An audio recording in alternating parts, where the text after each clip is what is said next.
우리 함께 하나님 말씀 보겠습니다. 자, 우리 야고보서 1장 5절 함께 읽겠습니다. 시작. 누구든지 지혜가 부족하거든 모든 사람에게 후히 주시고 꾸짖지 아니하시는 하나님께 구하라. 그리하면 주시리라. 아멘. 자, 오늘은 지혜에 대한 말씀을 나누겠습니다. 제가 생각을 해보니까 8년여 설교하면서 지혜에 대한 주제만으로 설교를 한 적이 거의 없는 것 같아요. 물론 설교하다가 포함된 적은 있었지만 지혜에 대한 주제로만 말씀을 전한 적은 거의 없던 것으로 기억이 돼요. 그러나 그 성경 안에서 지혜라고 하는 영역은 그 영적인 부분에 있어서 그 본질에 속합니다. 무슨 의미냐면 다트 보면 맨 가운데 10점, 9점, 8점, 10점 이런 점수가 있잖아요. 영적인 부분도 그 핵심적인 영적 원리가 있고 중요하긴 하지만 핵심은 아닌 그러한 영적인 진리들이 있어요. 다 중요하지요. 그러나 핵심적인 부분이 있어요. 우리 교회에서 강조하는 복음, 십자가, 부활, 성령, 선교 핵심이지요. 근데 이 지혜는 그 핵심에 가까운 진리입니다. 그래서 제가 굉장히 중요한 진리인데 너무 이 부분을 안 전했다라는 마음이 들더라고요. 그래서 오늘 이 말씀을 전할 텐데 하나님이 힘주시면 한 주 더 전할 마음도 있습니다.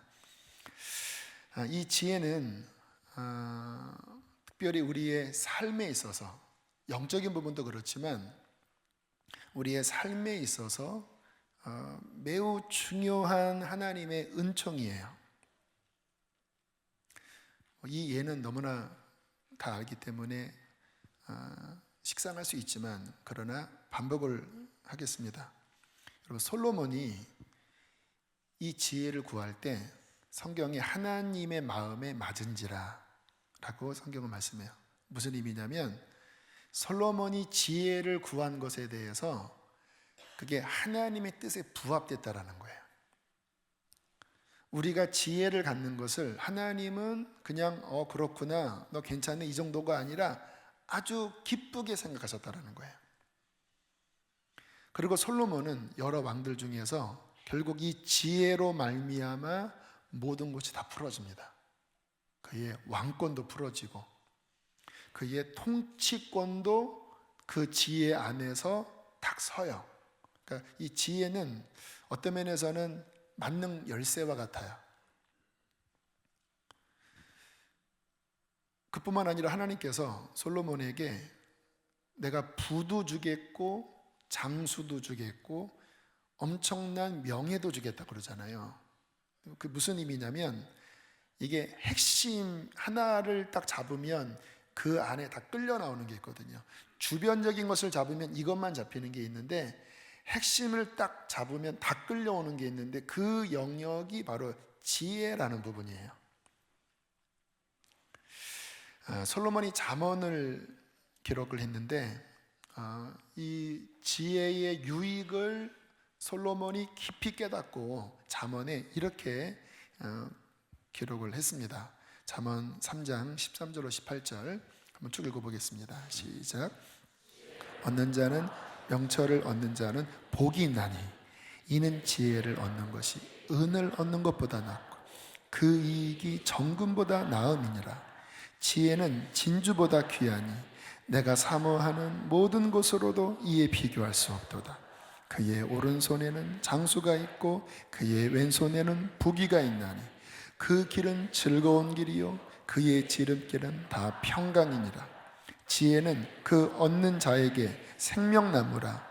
지혜를 가진 자는 복되도다. 지혜를 찬양합니다. 이 지혜를 얻는 것은 너희들에게 엄청난 복이다라고 지금 말씀하는 거예요. 그 이익이 어느 정도냐? 금, 은, 진주, 이 땅에서 우리가 좋아하는 그 물질적인 어떠한 것보다 비교할 수 없는 고귀한 게 지혜라는 거예요. 물론 지혜는 눈에 보이지 않습니다. 손에 잡히지 않아요. 물질적인 영역이 아닙니다. 그런데 솔로몬이 이 지혜를 받아보니까 이게 금, 은, 진주, 우리가 사모하는 그 어떠한 것보다 유익하다라는 거예요. 왜요? 이 지혜 안에 그게 다 포함되어 있기 때문에. 오른손에는 장수가 있고 지혜의 왼손에는 부귀가 있나니 그 지혜의 길은 즐거운 행복한 길이요 그 지혜의 지름길은 다 평강의 길인데 그 지혜를 얻는 자에게는 생명나무라. 영생과 관련되어 있다는 거예요. 그래서 누가 복된 자냐? 이 지혜를 가진 자가 복된 자다라고 말씀을 하고 있습니다. 이 지혜를 가지면 얻는 유익이 뭐냐면 이렇게 보여. 이 지혜가 있으면 길이 없는 것 같은 상황 가운데 보이는 거예요. 우리 인생은 어느 길로 가느냐가 그 인생의 성패를 좌우합니다. 근데 지혜가 없으면 안 보여요. 그러니까 잘못된 길로 가다가 수렁에 빠지지요. 근데 지혜가 있으면 인생의 많은 난제를 만나도 보이는 거예요. 공부 잘하는 학생들의 특징은 답이 보입니다. 근데 공부 못하는 학생들의 특징은 문제만 보여요. 영적인 지혜도 똑같아요. 이 하나님의 지혜를 받으면 보이는 거예요. 두 여자가 한 아이를 데리고 와서 서로 자기 아이라고 막 그냥 아귀다툼하고 싸우는데 그 순간에 보이는 거예요. 모성애를 가지고 이렇게 하면 나타나겠구나. 근데 그 판결을 통하여 많은 사람들이 솔로몬 앞에서 더 이상 거짓말을 못합니다. 왜냐하면 하나님의 지혜가 그 안에 있음을 그 판결을 통해서 본 거예요. 아주 면도날 같은 예리한 어떤 하나님의 지혜로 이 구약시대의 왕은 제일 중요한 일이 재판하는 일이었거든요. 그래서 중요한 재판은 왕에게 왔습니다. 그러니까 솔로몬이 지혜가 없으면 그 많은 재판을 풀 수 없으니까 본인의 왕권이 못 서겠는 거예요. 그래서 솔로몬이 지혜를 구한 겁니다. 주님, 사리를 분별할 수 있는 지혜로운 마음을 주십시오. 그런데 하나님이 이거를 기뻐하셨다라는 거예요. 왜? 정말 중요한 거기 때문에. 그리고 솔로몬이 이것을 얻었을 때 이 안에 모든 것이 다 들어 있었다라는 거예요. 성경의 많은 사람들은 이 지혜로 난관을 이겨나갔습니다. 이 땅을 살아가면 문제가 항상 있잖아요.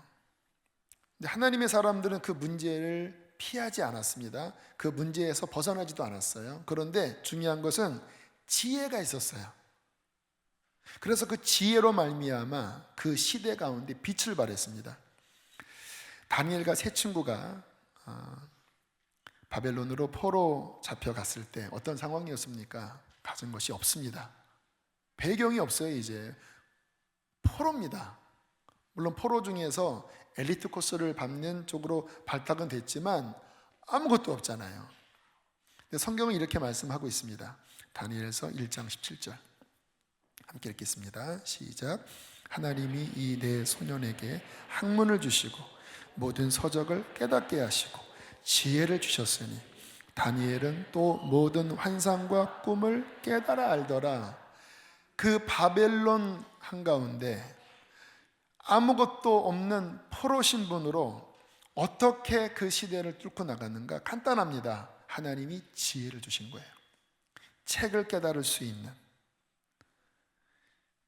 그리고 다니엘에게는 특별히 환상과 꿈을 해몽할 수 있는 특별한 옵션의 지혜를 주셨어요.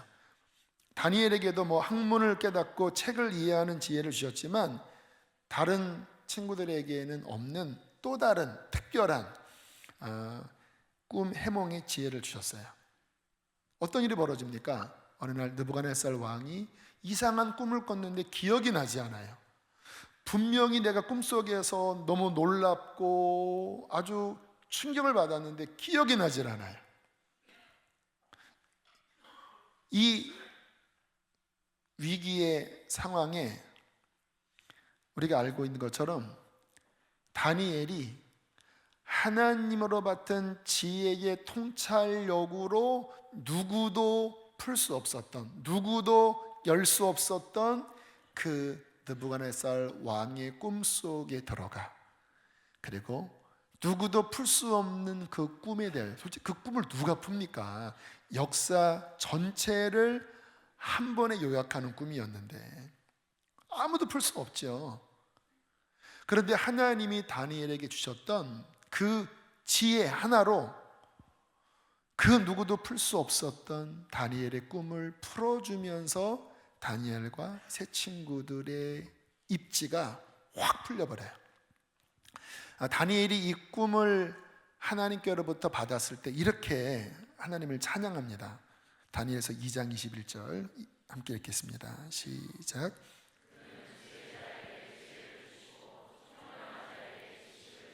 감탄한 겁니다. 하나님은 지혜자에게 지혜를 주시고 총명한 자에게 지식을 주시는구나. 이 지혜와 총명과 지식으로 말미암아 하나님의 선한 뜻을 그의 백성 가운데 이루어 가시는구나. 무슨 의미입니까? 지혜가 열쇠라는 거예요.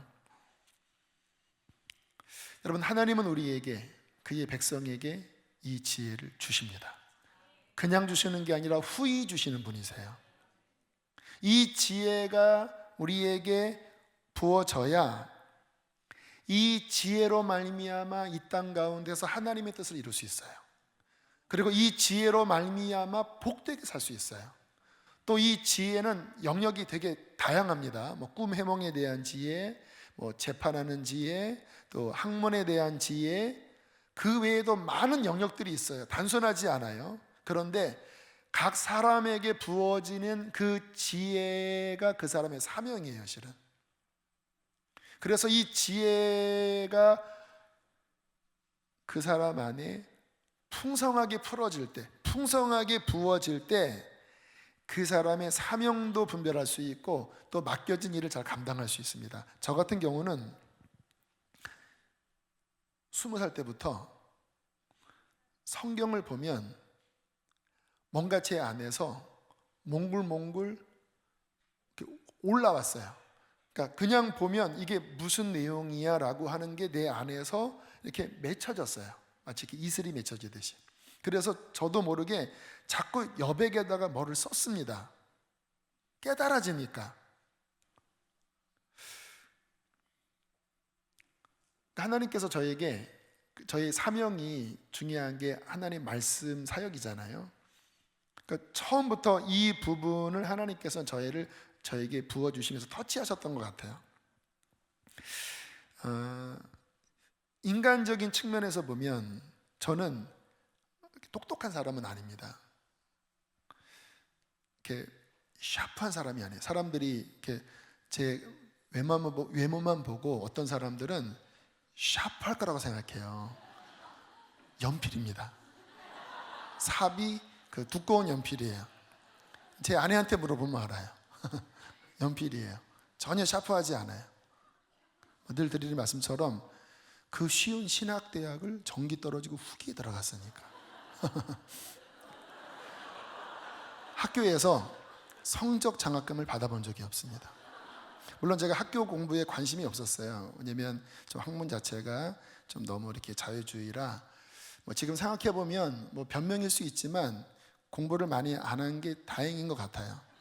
왜냐면 그 내용들 제 머릿속에 잔뜩 있으면 제 안에 뭔가 이렇게 혼란했을 텐데 그냥 싹 비우고 그냥 말씀만 보면 말씀만. 그래서 참 학교에서 전혀 돈을 받지 않았어요. 물론 이제 대학원 때 조교는 잠깐 했는데 그것도 은혜로 한 거죠. 인간적으로는 샤프하지 않는데, 근데 하나님의 말씀의 영역에 들어가면 주님이 주시는 지혜 안에서 이게 뭔가 이렇게 움직이는 거예요. 그래서 20살 때부터 그냥 한우물을 판 겁니다. 한우물을. 그러니까 저는 그 스타일이 좀 외골수적인 면이 있기 때문에 이렇게 뭐 제가 이제 음식 먹으러 갈 때 우리 사역자들이 알아요. 한 가지만 시킵니다. 저쪽 가면 김치찌개만 시키고 뭐 그래요. 그냥 말씀만 판 거예요. 그러니까 계속 그 말씀의 지혜가 깊어지고 더 넓어지고 더 이렇게 채워지면서 지금의 제가 여기 있는 거예요. 만약에 제게 말씀의 은사가 없었다면, 그리고 그 말씀의 지혜를 더 깊게 하지 않았다면, 저는 지금과 같은 사역을 선천적인 자연적인 저의 어떠한 그 수준으로는 못합니다. 머리가 좋은 사람이 아니니까. 그런데 하나님이 저에게 주신 지혜, 특별히 말씀의 영역의 지혜를 붙잡고 그리고 그 지혜를 계속해서 채웠더니 그 지혜가 솔로몬이 했던 고백처럼 그 어떠한 것보다도 유익하게 저의 삶을 여기에 서게 했어요. 그리고 앞으로도 주님의 이 지혜가 제 안에 더 풍성하게 풀어질 때 저는 저의 삶을 하나님 앞에 감사하고 복되게 살 수 있다고 믿어요. 키는 뭡니까? 나의 어떠한 게 아니라 하나님이 부어주시는 지혜의 열쇠가 있다는 것입니다. 이 지혜는 우리의 인생에 너무나 필수적인 부분입니다. 잠언서를 읽어보면 그 지혜에 대한 말씀과 대조적으로 우둔한 자에 대한 말씀들이 나옵니다. 우둔한 자에게 어떠한 말을 맡기는 것은 다리 저는 자에게 뭐를 시키는 것과 같다, 뭐 이런 표현들이 있잖아요. 그것이 뭐냐면 지혜가 없는 우둔한 자에 대한 어떠한 하나님의 탄식 또는 그 지혜 없음에 대한 어떤 하나님의 책망이 담긴 말씀이거든요.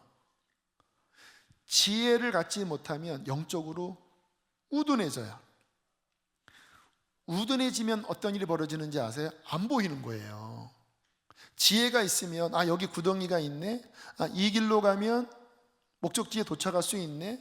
그래서 어떤 일을 시켜도 그 인생이 어떠한 난제를 만나도 지혜가 있으면 풀어나가거든요. 보이니까. 근데 지혜가 없으면 구덩이가 있는데 일로 가는 거예요.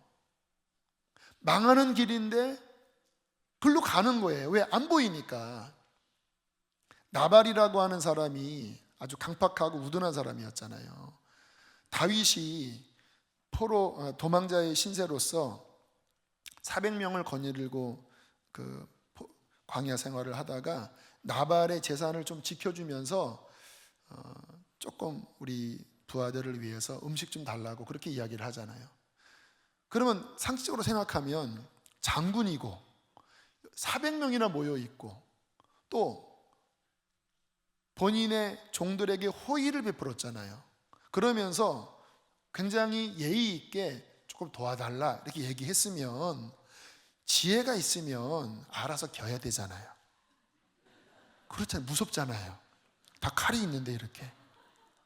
그래서 예, 알겠습니다 하고 하면 또 다윗이 또 좋은 사람이니까 그러면 살거든요. 근데 이 나발이 어떻게 합니까? 이 다윗의 가장 아킬레스건을 건드려요. 요즘 주인의 집에서 도망다니는 종놈 새끼들이 많다더라. 다윗이 누구가 하는데 무슨 음식을 줘? 이런 얘기를 하니까 다윗이 확 이빨이 화가 나서 그냥 죽이려고 달려들잖아요. 그때 지혜로운 그 나발의 부인인 아비가일이 빨리 곡식을 볶고 막 음식을 만들어서 그냥 급하게 다윗에게 가서 그 앞에 엎드려서 하는 말을 보면요, 내 주여, 주라는 표현이요 한 20몇 번 나옵니다. 말끝마다 내 주여, 내 주여, 하나님이 내 주의 생명을 보자기에 싸서 보호하실 것이고 막 그냥 그렇게 하니까 그 말로 다윗의 마음이 풀어져서 이렇게 얘기합니다. 만일 네가 오지 않았다면 오늘 너희 집에 남자는 한 명도 남겨놓지 않고 내가 죽였을 것이다. 너를 보내서 내가 살려준다. 근데 결국 하나님이 나발을 쳐버립니다. 아둔한 거예요. 사람도 그렇고 하나님도 그렇고요. 아둔한 사람을 보면요, 답답해집니다. 주님이 아둔한 사람을 답답해하세요. 주님은 우리가 지혜를 갖기를 원하십니다. 예수님에 대한 말씀이 나오는데요, 누가복음 2장 52절에 있는 말씀 함께 읽어보겠습니다. 시작.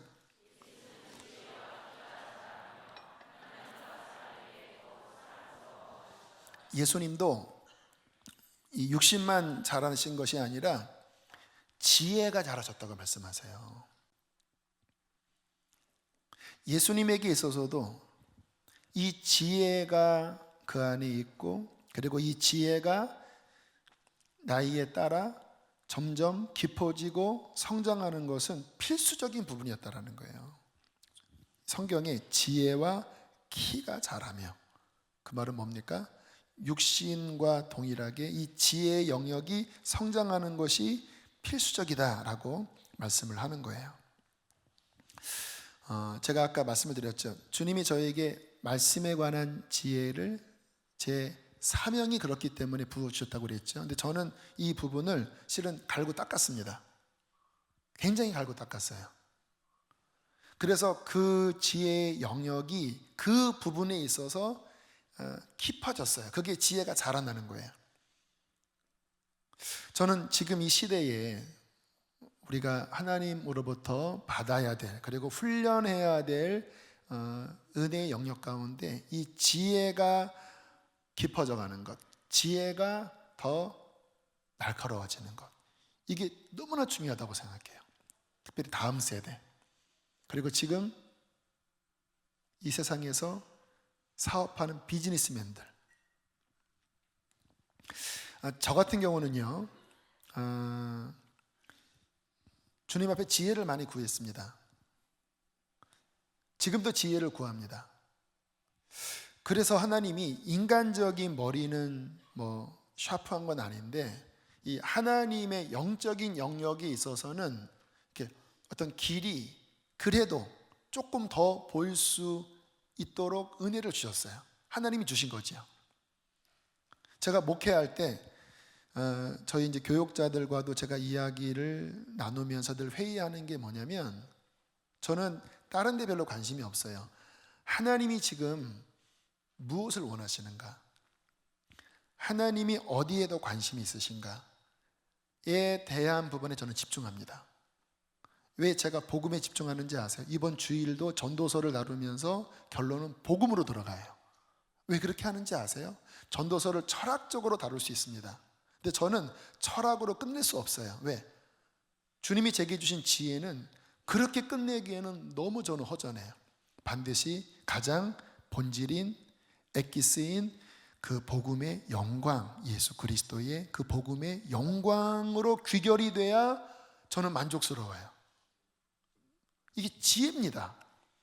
무엇이 더 중요한지, 복음, 성령, 말씀으로 우리가 성장되는 것, 그리고 교회가 선교 완성을 향해 나가는, 늘 제가 강조하는 이 부분이 쉽지만, 그러나 모두에게 이것이 정말로 중요하다고 그 가치를 두면서 그의 사역을 그 중심에 두지는 않아요. 모든 사역자들이 다 그러진 않아요. 모든 목회자들이 그렇진 않아요. 그런데 저는 성경을 보면서 하나님과 교통하면서 하나님이 어디에 더 관심이 있으신지, 우리가 사역하다 보면, 어떤 기도를 하다 보면, 지금 주님이 이 부분에서 일하시는구나, 이렇게 할 때 기뻐하시는구나, 이거를 캐치할 수 있는 지혜를 주셨다라는 거예요. 왜? 제가 지혜를 사모하니까. 그리고 주님과 함께 일하면 그 주님이 주시는 선한 열매들이 그 안에서 나타나요. 근데 지혜가 없으면요, 지금 주님이 여기서 막 일하려고 하는데요, 거기에 반응을 보이는 게 아니라 내가 하고 싶은 뭔가를 해요. 주님은 지금 여기서 비파와 수금을 울리시는데, 지금 여기서 뭔가 북을 치시는데, 여러분 인간도 그렇잖아요. 누군가와 함께 일을 할 때, 팀워크로 일을 할 때, 아 하면 아 할 때 딱 이게 좋잖아요. 네가 내 이 마음을 이해하는구나. 간지러운데 거기 긁어주는구나. 저거 좀 하면 좋겠다고 했는데 해주는구나. 그때 마음이 맞으면서 뭔가 이렇게 교통이 일어나잖아요. 하나님도 마찬가지입니다. 하나님은요, 그 마음의 뜻을 헤아리는 종들을 기뻐하십니다. 그리고 그에게 기름 부으셔요. 근데 누구를 답답해 하시느냐? 하나님은 지금 이렇게 하라고 하시는데 여기에 관심이 없고 자기가 원하는 북을 치면, 그러면 여기서부터 이제 문제가 생기는 거예요. 저는 목회적인 부분에 지금 이제 8년 차 들어가서 지금 제 목회 안에는 더 많은 난제라기보다는 이제 상황들이 더 복잡 다양해졌어요. 아까도 잠깐 광고했던 그것은 큰 일은 아니지만 아무튼 더 큰 지혜가 필요해요. 지금은 앞으로 우리 교회 선교가 어떻게 나가야 될지, 다음 세대, 감사하게 우리 교회 다음 세대가 굉장히 많이 지금 일어나고 있습니다. 청소년부 안에는 제가 보기에는 부흥의 어떤 조짐들이 일어나고 있어요. 젊은이들도 지금 꽤 100여 명 모이다가 올 들어서 한 150명, 160명으로 늘었어요. 청소년부에서 올라온 친구들도 있고 또 새가족들도 많이 와요. 그러니까 뭔가 교회 안에 선한 그런 흐름들이 있는데, 그 말은 뭐냐면 더 지혜가 필요하다라는 거예요. 자, 제가 아까 학생들 이야기도 했고 사업가들 이야기했는데요. 그래서 이렇게 이야기하면 너무 부정적이라고 들으실 수는 있지만, 얼마 전에 어떤 분 만나는데 그런 이야기를 하더라고요. 우리나라 지금 경제 상황이 물론 10몇 년 전부터 늘 어렵다고는 했어요. 그런데 지금 우리나라 경제 상황이 굉장히 중심축이 많이 흔들리는 가운데 있어요. 여러 주력 사업도 그렇고 그 중국과의 관계 이런 여러 흐름 안에서 쉽지 않은 가운데 있다라는 거예요.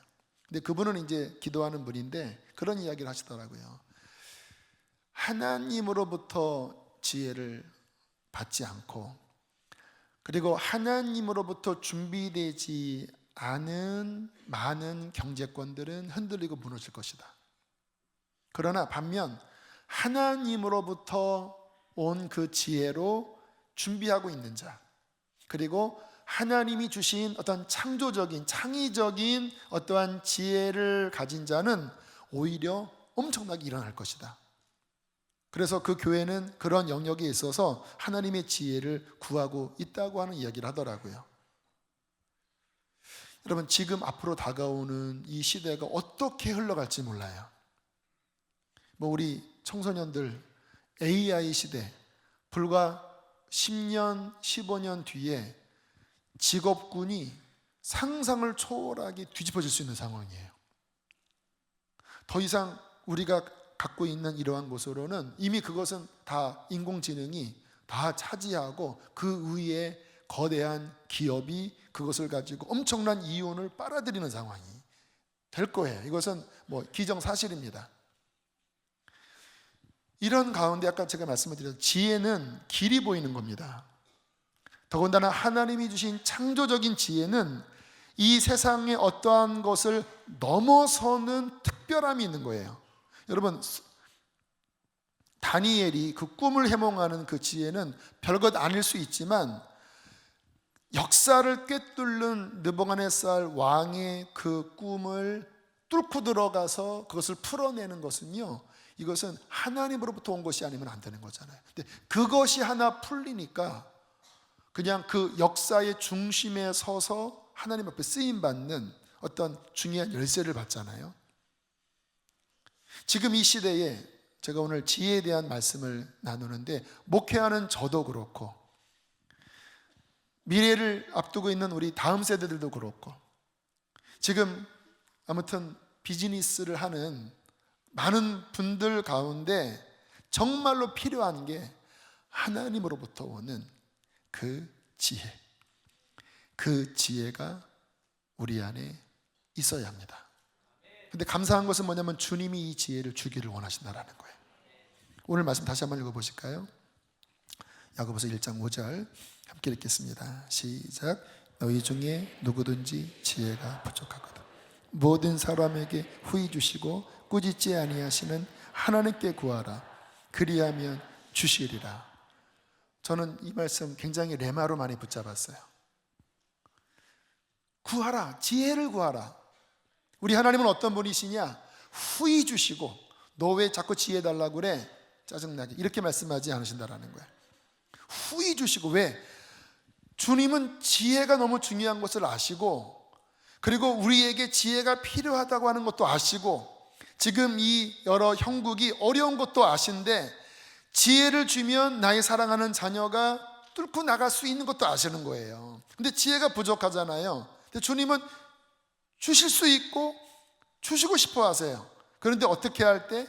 구할 때 믿음으로 구해라. 후히 주시고 꾸짖지 아니하신 하나님께 믿음으로 구하라. 그 지혜가 더 확장되게 해라. 더 깊어지게 해라. 더 예리해지게 해라. 왜? 너희 앞에 다가오는 여러 가지 복잡한 환경들은 이전에 받은 지혜 가지고는 안 되니까 계속해서 구해라. 나는 지혜의 하나님이다. 우리 하나님 앞에 지혜를 구해야 되는데 여기서 중요한 우리가 이해해야 될 부분이 하나 있습니다. 여러분, 지혜 중에서도 인간적인 지혜가 있습니다. 근데 성경에서 말하는 이 지혜는 인간적인 지혜를 의미하는 게 아니에요. 하나님께로부터 오는 지혜를 의미하는 거예요. 그럼 인간적인 지혜는 뭐냐? 이것은 꾀입니다. 잔꾀예요. 우리가 하는 말로 뭐죠? 대가리, 잔머리. 내 안에서 내 통밥으로 이렇게 하면서 계산하고 어떤 작전을 짜내는 내 머리에서 나오는 꾀, 이거는 지혜가 아닙니다. 물론 지혜라고도 할 수 있지만 그런 지혜는 성경에서 인정을 하질 않아요. 이런 인간의 지혜로 잘못 판단하고 생각했다가 망하게 되는 많은 예가 있는데, 대표적인 예가 저는 여로보암 왕으로 봅니다. 여로보암 왕을 하나님이 세우셨잖아요. 그런데 이 여로보암 왕이 북왕국, 북쪽을 부여받았는데 26절로 28절에 이렇게 생각을 하는 거예요. 자, 한번 성경 보실까요? 쭉 읽겠습니다. 시작. 스스로 이르기를 나라가 이제 다윗의 집으로 돌아가리로다. 만일 이 백성이 예루살렘에 있는 여호와의 성전에 제사를 드리고자 올라가면 이 백성이 마음이 유다 왕 된 그들의 주 르호보암에게로 돌아가서 나를 죽이고 유다의 왕 르호보암에게로 돌아가리라 하고, 이에 계획하고 두 금송아지를 만들고 무리에게 말하기를 너희가 다시는 예루살렘에 올라갈 것이 없도다. 이스라엘아, 이는 너희를 애굽 땅에서 인도하여 올린 너희의 신들이라. 그러니까 이 여로보암이 머리가 있는 사람이에요. 정치적인 안목이 있는 사람이에요. 이스라엘의 성전은 한 군데밖에 없거든요. 예루살렘. 그 사람들이 유월절 때, 초실절 때, 초실절 때, 그리고 장막절 때 남쪽으로 내려가서 마음이 바뀌면 어떡해요? 이거를 본 거예요. 만약에 여로보암 왕에게 하나님의 지혜가 있었다면 이렇게 해야 됩니다. 여러분 잘 한번 보세요. 하나님이 여로보암 왕에게 분명히 왕권을 주셨어요. 그리고 인간적인 정치적인 흐름에 따라서 분명히 백성들이 남쪽으로 내려가면 문제가 분명히 생길 수 있다라고 하는 것도 하나님은 아시겠죠. 자, 그럼 이 상황에서 문제를 만났을 때 여로보암이 정말로 지혜로운 자였다면 어떻게 해야 되는지 아세요? 하나님께 여쭈어야 합니다. 하나님, 저 걱정됩니다. 백성들이 밑으로 내려가면 변심할 수도 있습니다. 왜요? 정통성이 나보다는 다윗의 아들인 르호보암에게 있으니까요. 이렇게 해야 합니다. 그럼 하나님이 어떠한 답을 주셨을 거예요? 걱정하지 마라, 내가 지킬 거다. 또는 그러면 내가 어느 한 장소를 줄 테니까 그곳에, 원래 실로가 또 처음에 성막을 세웠던 곳이니까, 또는 베델도 있고 또는 길갈도 있고 그 북왕국 이스라엘 지역의 영적 중심이 되는 지역이 꽤 많아요. 하나님이 그곳에 또 예배할 곳을 허락하실 수도 있어요. 그러면 문제가 안 되는 건데, 좀 다시 한번 그 말씀 보여주세요. 노란 글씨, 마음에 스스로, 이게 잔머리입니다. 문제를 스스로 푸는 거예요. 그 아래 어떻게 했어요? 이에 잔머리에, 자기 머리에서 계획하고, 그러니까 뭐가 나옵니까? 죄가 나오잖아요. 금송아지 2마리를 만들어서 하나는 베델에, 하나는 적북쪽 단에 두고, 그리고 자기가 종교를 만들어서 이가 여호와다라고 하면서 문제를 일으켰는데, 결국은 북왕국 이스라엘이 망한 결국 원인은 이것 때문에 망한 거예요.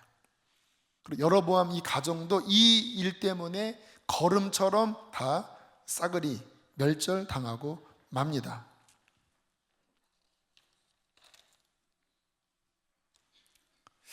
여러분, 우리가 하나님 앞에 지혜를 구할 때 많은 분들이, 물론 저도 그럴 그 우려가 많은데요, 자꾸 내 안에서 뭔가 스스로 생각하는, 지혜는요 하나님으로부터 와야 되는 거예요.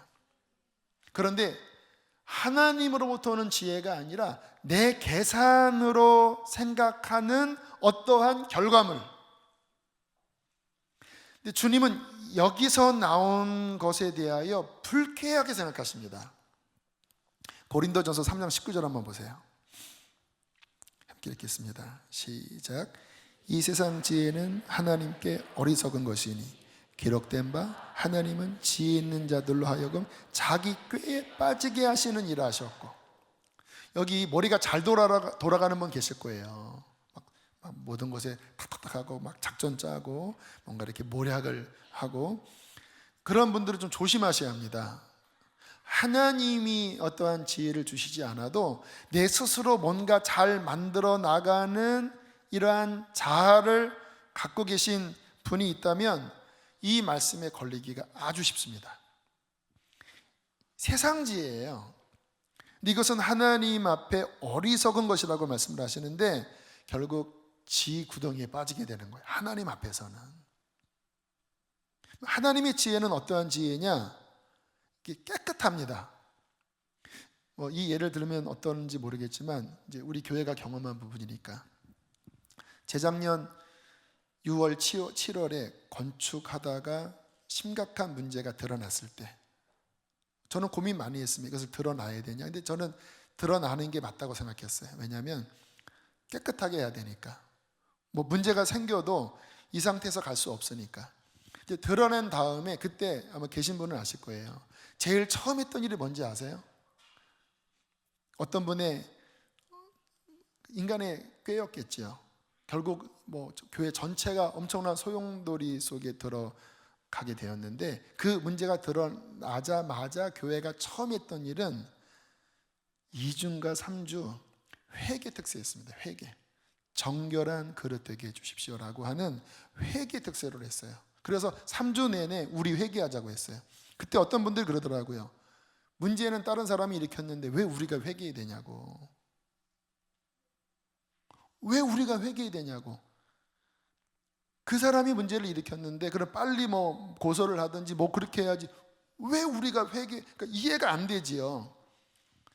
근데 저는 그런 마음이 있었습니다. 달인자인 저에게도 실수와 문제가 있었죠. 어쨌든 그렇게 세운 거니까. 또 우리가 공동체잖아요. 담임 목사님이 세웠으니까 당신만 책임지시오. 공동체잖아요. 하나님 앞에 우리의 문제가 같이 있는 거예요. 이러한 문제가 드러났을 때 하나님 앞에 먼저 우리가 가져야 할 태도는 뭐냐면 마음을 겸손히 낮추는 것입니다.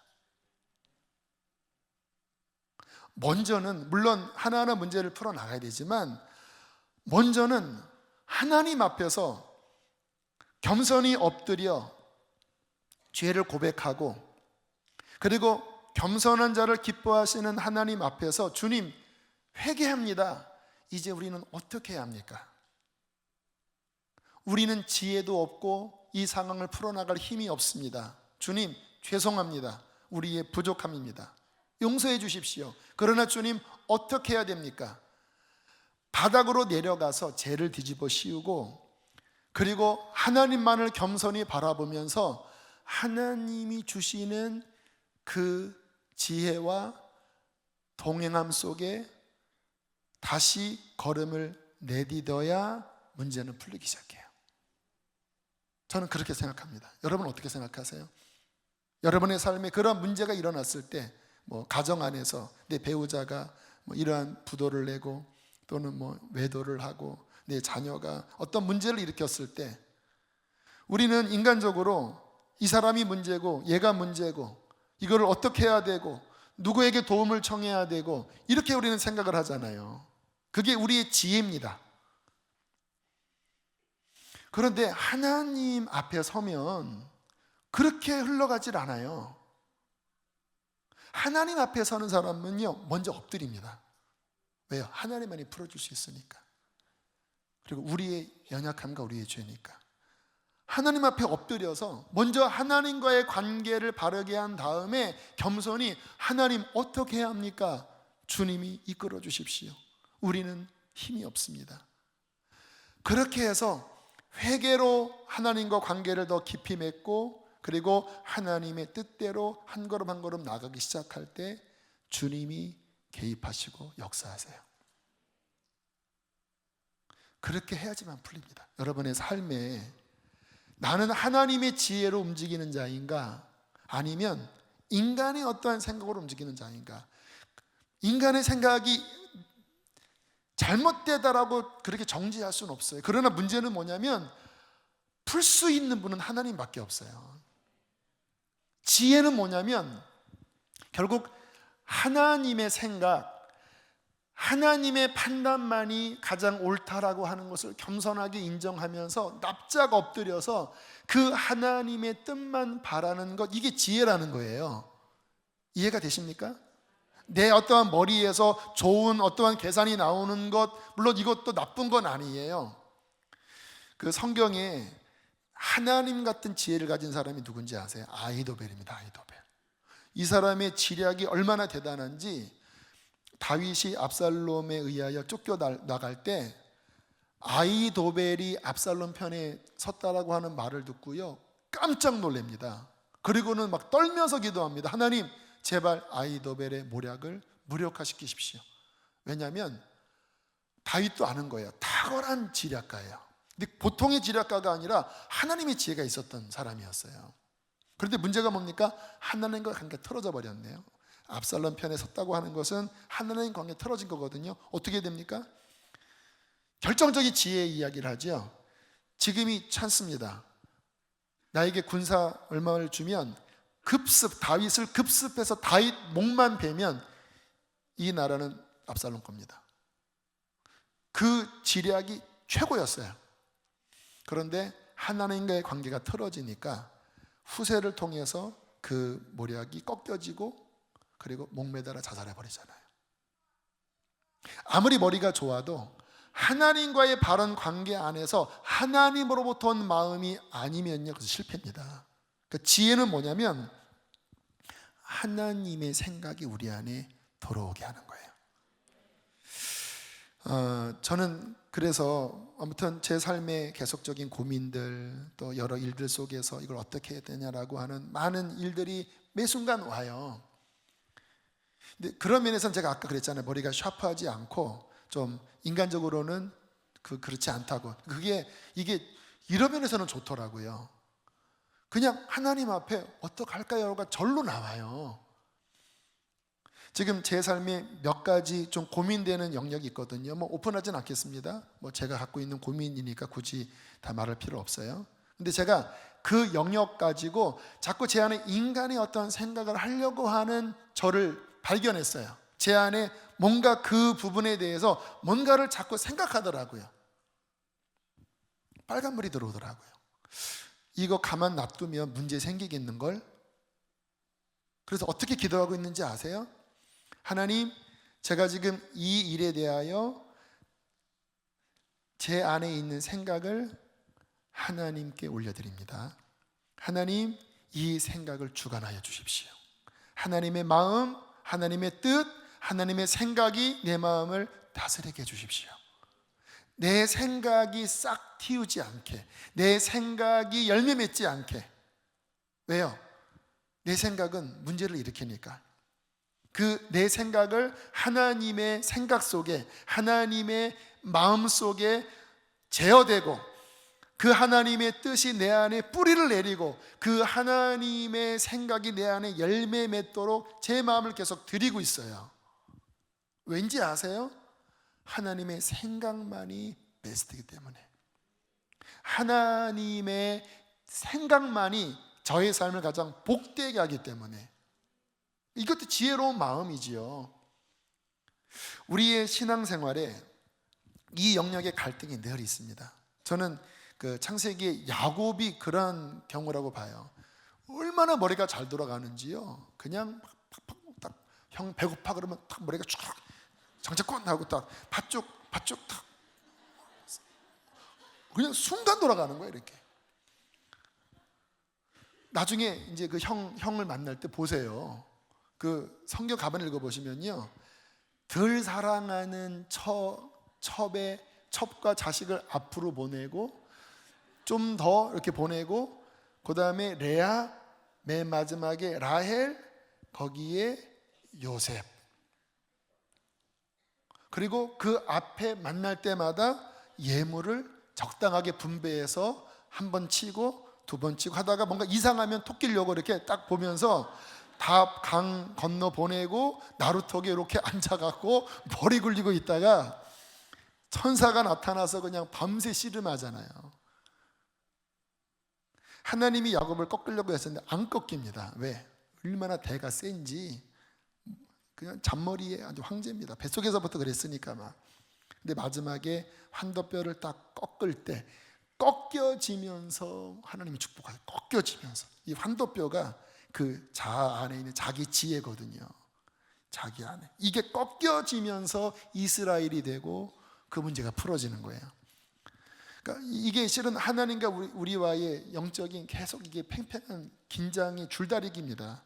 내 자아의 어떠한 지혜, 내 자아의 어떠한 생각.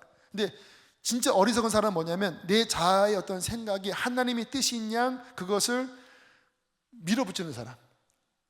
교회에서도 내 생각, 어떤 생각을 하나님의 뜻인 양 밀어붙이면요 답이 없어요. 지혜는 누구냐? 어떤 자냐? 아, 이건 내 생각이네. 이거는 쓰레기야. 내 생각, 이건 하나님 앞에 받아들여 줄 수 없는 다른 불이야. 나답과 아비후가 다른 불 가져다가 망했잖아요. 이거 아니야. 하나님, 주님의 순결한 불을 주시고 주님의 순결한 마음을 주시고 하나님의 뜻만을 주십시오. 그렇게 내가 하나님께 마음을 열고 계속 그분의 지혜를 구하면요, 그분으로부터 오는 순결한 지혜가 우리 안에 느껴져요. 야고보서에 보면 위로부터 난 지혜는 첫째 성결하고 화평하고 선한 열매가 있고, 주님으로부터 오는 지혜는 그 맛이 있거든요. 이 감각을 자꾸 익히면 아, 이게 주님의 지혜구나, 주님의 마음이구나, 이렇게 가면 그 삶에 하나님의 선한 열매가 맺어지는 거고요. 근데 지혜롭다고 하는데 이 야곱의 이 환도뼈에서 나오는 내 어떠한 곳으로 가면 자꾸 어려워지는 거고, 우리의 삶에 하나님으로부터 오는 지혜를 구하셔야 합니다. 마지막 그 다음 말씀은 그냥 지나가고요. 이 지혜는요, 사도행전 6장 3절을 한번 보세요. 사도행전 6장 3절 함께 읽겠습니다. 시작.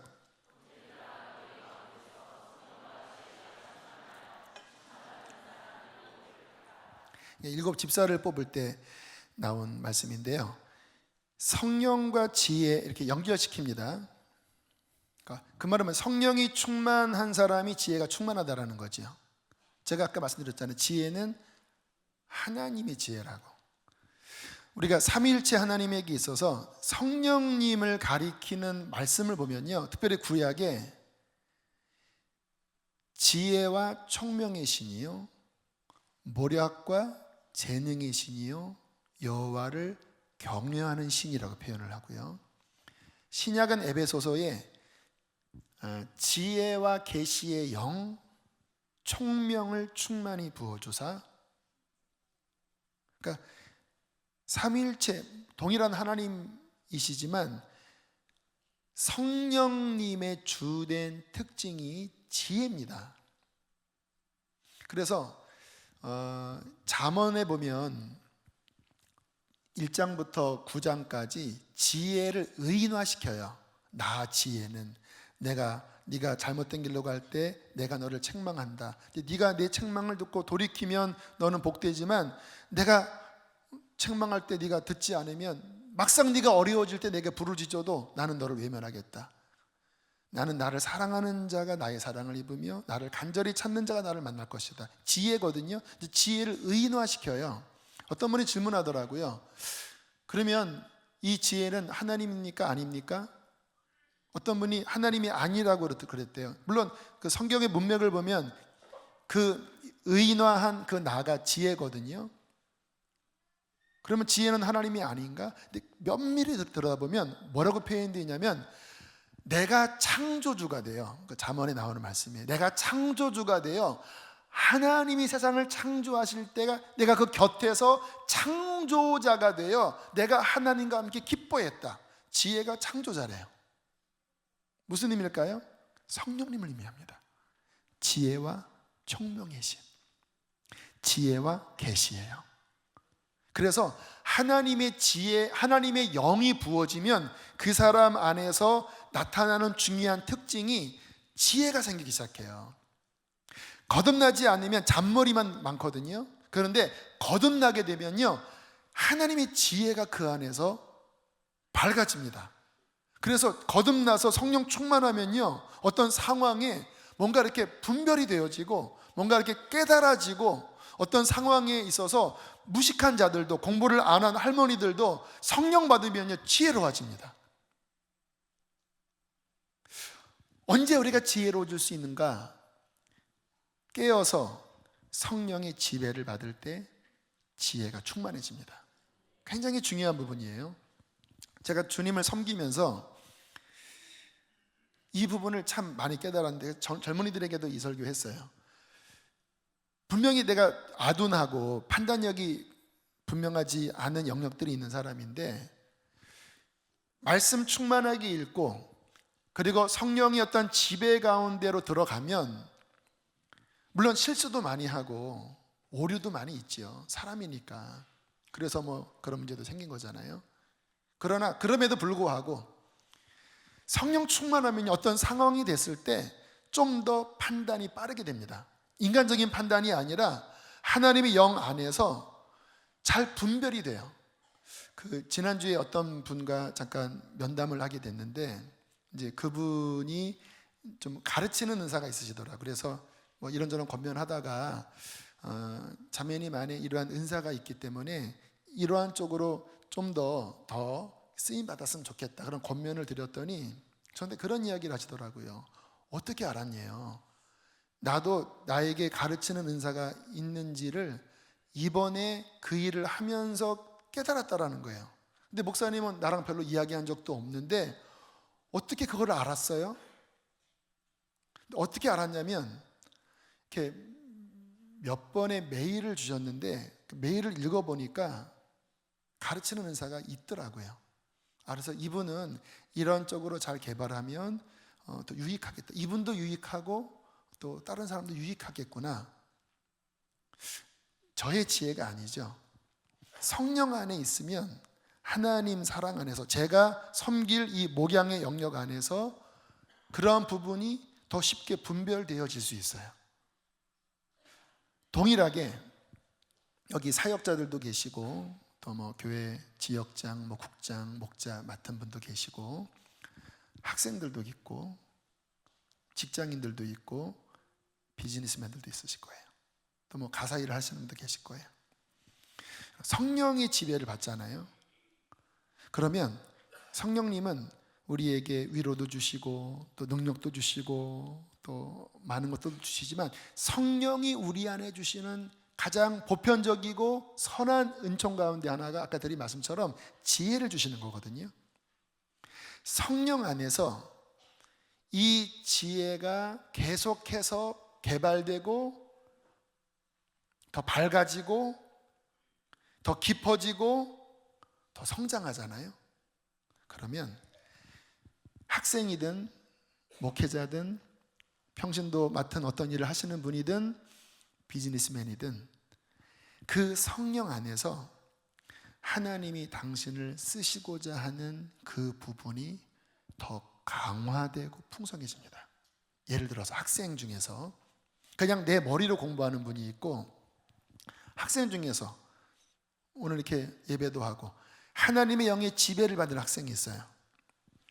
하나님의 영의 지배를 받지 않는 학생들은 어떤 일이 벌어질까요? 자기가 열심히 하면 자기 안에 있는 IQ, 자기 안에 있는 어떠한 재능으로 인하여 그것이 개발될 거예요. 근데 문제는 뭐냐면 그 중심이 자기에게 있습니다. 그래서 하나님으로부터 오는 어떤 거룩함과 상관없는 커리어 잘 쌓고 여러 자격증 같은 거를 하면서 일반 직장에 열심히 해서 그나마 들어갈 수도 있고 못 들어갈 수도 있어요.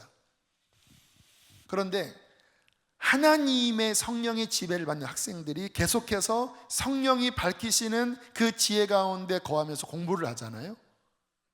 어떤 일이 벌어지는지 아세요? 물론 세상 공부를 잘하게 되는 것은 아닐 수도 있어요. 그러나 하나님이 그 학생을 쓰시고자 하는 그 영역에 있어서 하나님으로부터 부어지는 은사적인, 위로부터 부어지는 하늘의 선물, 초자연적인 어떠한 것들이 그 안에서 개발됩니다. 다니엘처럼, 요셉처럼. 그것이 계속해서 발전이 되잖아요.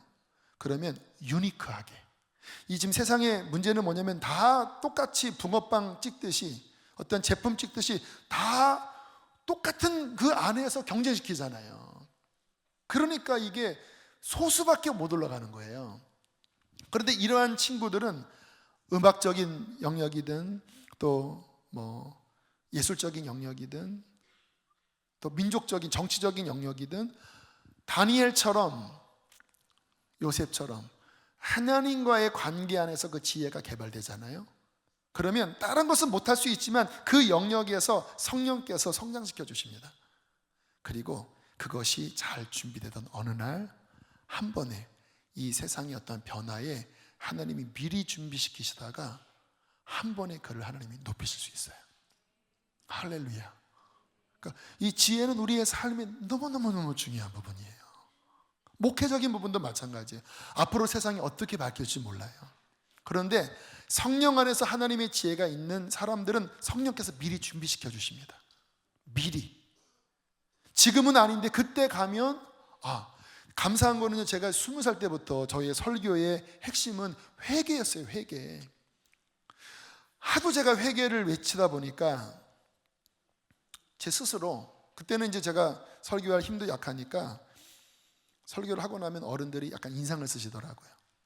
막 20살짜리 20대 초중반 신학생이 막 회개하라고 막 천국 지옥 이렇게 막 외치니까, 지금 제가 그래도 담임 목사니까 여러분들이 들으시지만 여기 교육전도사 간사님이 막 회개하라고 그러면은 쟤 뭐야 뭐 그러실 거 아니겠습니까? 근데 제가 다른 설교를 잘 못하겠더라고요. 그래서 어떤 청년은 제가 전도사 때 맨날 이렇게 회개만 시키면서 이렇게 칙칙하냐고, 왜 이 젊은이들은 왜 문화가 없냐고 막 그러는 거예요. 그러니까 그분이 생각하는 문화는 이제 좀 먹고 마시고 막 음악 싸바싸바 이런 거를 원하는 거였는데, 저는 그때나 지금이나 같은 마음이거든요. 영적으로 살아나는 게 우선이니까. 근데 제가 그때 어떤 생각을 했냐면, 나는 목회하면 사람들이 많이 오기는 글렀다. 왜요? 그렇잖아요. 그런데 어쩔 수 없이 부르심 따라서 그렇게 왔어요. 성경 보면서. 근데 지금 이 시대에 이 메시지가 물론 모든 사람에게는 아니지만 이 시대에 필요한 메시지인 거예요. 주님이 그때부터 미리 준비시키셨는데 지금을 위해서 준비시키시는 거였더라고요. 제가 계산한 게 아니라 그냥 성령 안에서 부르심 따라서 그렇게 성경 보고 깨달아지는 것을 준비하고 여러 부딪힘도 있었지만 그래도 그냥 이게 편하니까 그렇게 한 거거든요. 비즈니스맨도 마찬가지라니까요. 지금 이렇게 돌아가는 여러 복잡한 상황 가운데 여기 하나님이 사업 안에서 또는 어떤 문화적인 영역 안에서, 지난주 설교했던 간증했던 정운택 형제도 지금 문학의 영역 안에서 몸부림치고 있거든요. 하나님, 지금은 힘들어요, 그 형제가. 왜냐하면 준비 기간입니다. 그러나 성령 안에 붙들려 있으면요, 하나님의 카이로스에 주님이 그 부분을 빛을 발하게 하십니다. 중요한 것은 뭐냐? 지혜를 구하셔야 합니다. 지혜는 더 받으셔야 돼요. 저도 지금 제가 갖고 있는 이 지혜의 힘만 가지고는 앞으로 또 주님이 저에게 주신, 이 교회에 주신 비전을 이룰 수는 없어요. 지금 이 가진 지혜로는 더 구해야 되죠. 주님은 말씀하십니다. 누구든지 지혜가 부족하거든 후히 주시고 꾸짖지 않으시는 하나님께 구하라. 그러면 각자의 필요한 영역의 지혜를 후히 부어주실 거야. 그 지혜로 돌파해라. 그 지혜로 하나님의 뜻을 이루어라. 그 지혜로 빛을 발해라. 아까 드린 찬양, 일어나라 주의 백성 빛을 발하라. 만백성이 너의 빛을 보고 사방에서 나온다. 이사야서 60장인가의 말씀이잖아요. 하나님의 지혜 속에서 빛을 발할 때 만백성이 그 우리 안에 있는 하나님의 빛을 보고 몰려든다는 거예요. 할렐루야. 여러분, 지혜를 구합시다. 더 구합시다. 하나님의 은혜가 함께하기를 축복합니다. 함께 시간 나와서 찬양하겠습니다.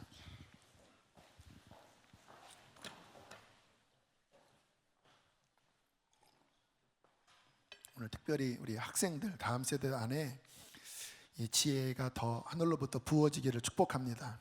여러분 옆에 자녀들이 있다면 안수도 좀 하시고 좀 등짝도 때려 가시면서 이 아이에게 꿈꾸신 하나님의 그 뜻이 하나님 부어지게 하시고 지혜와 계시의 영으로 비춰지게 해달라고 좀 축복하면서 나갔으면 좋겠습니다.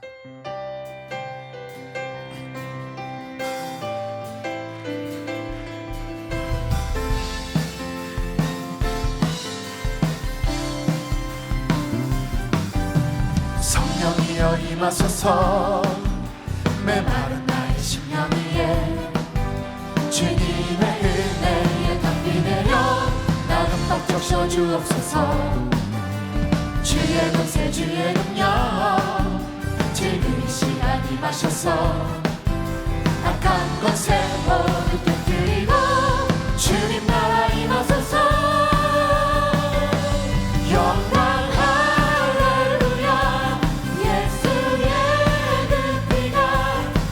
승리 주의 구원이 되시네. 영광 할렐루야. 예수의 이름이 능력되네. 소망이 되시네. 제가 콘티에 안 줬지만 마지막 날에 한번 해볼까요? 마지막 날에 G코드로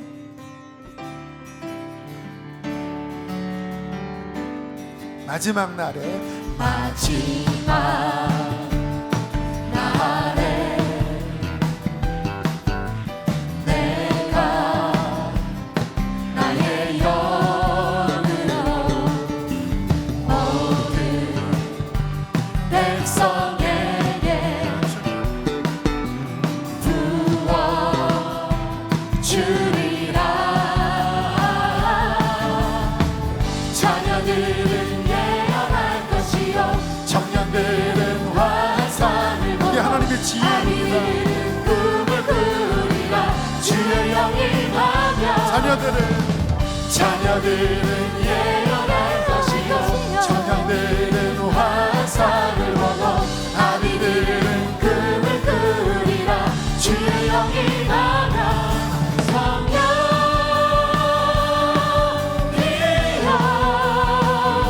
임하소서.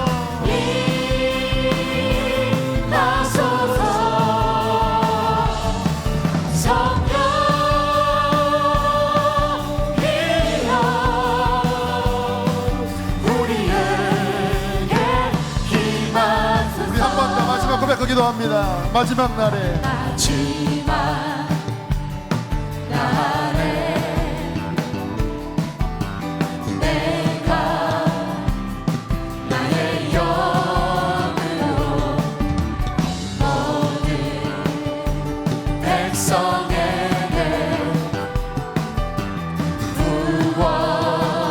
불을 꺼주세요. 자녀들은 예언할 것이요, 자녀들은 예언할 것이요, 청년들은 환상을 보고 아비들은 꿈을 꾸리라. 주의 영이 나면 자녀들은 예언할 것이요, 청년들은 환상을 보고 아비들은 꿈을 꾸리라. 우리 두 손 높이 들고 지혜의 영이신 성령이여 임하소서.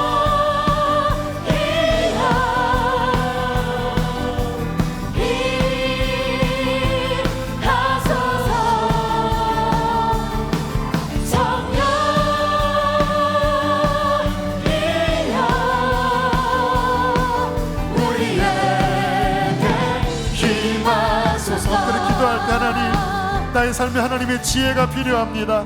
주님, 하늘문을 활짝 열어주시고 하늘로부터 지혜와 총명을 부어주시옵소서. 주님, 내가 내 인간의 지혜와 내 방식대로 살다가 꼬여버린 것이 있다면 하나님 다 깨닫게 하여 주시고 다 씻어내어 주시고 오직 하나님의 거룩한 생각만으로 나의 마음과 나의 삶이 충만하게 채워지게 하여 주시옵소서. 우리 주여 두 번 부르시고 기도하겠습니다. 주여, 주여,